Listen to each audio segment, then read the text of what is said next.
પ્રકારની હવામાન વિભાગે આગાહી કરી હતી તે પ્રમાણે હવે ધીમે ધીમે ચોમાસું આગળ વધી રહ્યું છે। એક તરફ રાજ્યમાં આવતીકાલથી ચોમાસાને લઈને પ્રી મોન્સૂન એક્ટિવિટી શરૂ થવાની વાત કરવામાં આવી રહી છે। આગામી 5 દિવસ ભારેથી અતિભારે વરસાદની આગાહી વ્યક્ત કરવામાં આવી છે, પરંતુ હાલ જો તેની વાત કરવામાં આવે કે અત્યારે ચોમાસું ક્યાં પહોંચ્યું છે તો તે ધીરે ધીરે આગળ વધી રહ્યું છે। 5 દિવસના વિરામ બાદ હવે ચોમાસું જાણે કે રફતાર પકડ્યું હોય તેવા દ્રશ્યો સામે આવી રહ્યા છે। આગામી 48 કલાકમાં હવે આ ચોમાસું કેરળમાં પહોંચે તેવી સંભાવના છે।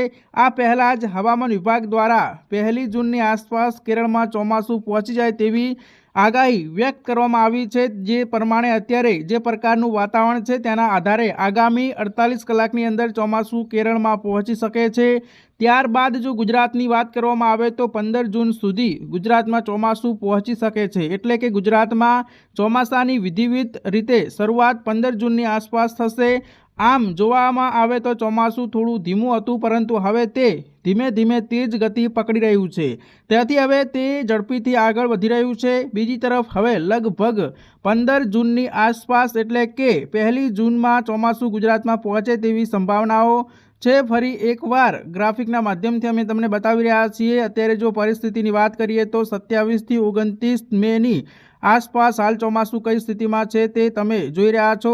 ચોમાસું શ્રીલંકાથી ધીમે ધીમે આગળ વધી રહ્યું છે। હાલ તે શ્રીલંકા પાસે છે અને આગળ વધતા 1 જૂન સુધી ભારતમાં પહોંચી જશે। 1 જૂનની આસપાસ તે કેરળમાં વિધિવત રીતે પ્રવેશ કરશે, ત્યારબાદ તેની ઝડપ થોડી ઘણી વધશે અને આગળ વધતા જે સંભાવના વ્યક્ત કરવામાં આવી રહી છે તે મુજબ 15 જૂનથી ગુજરાતમાં ચોમાસાની શરૂઆત થશે, પરંતુ ત્યારબાદ તેની રફતાર લગભગ 20 જૂનથી લઈને 23 જૂનની આસપાસ વધુ વધી શકે છે।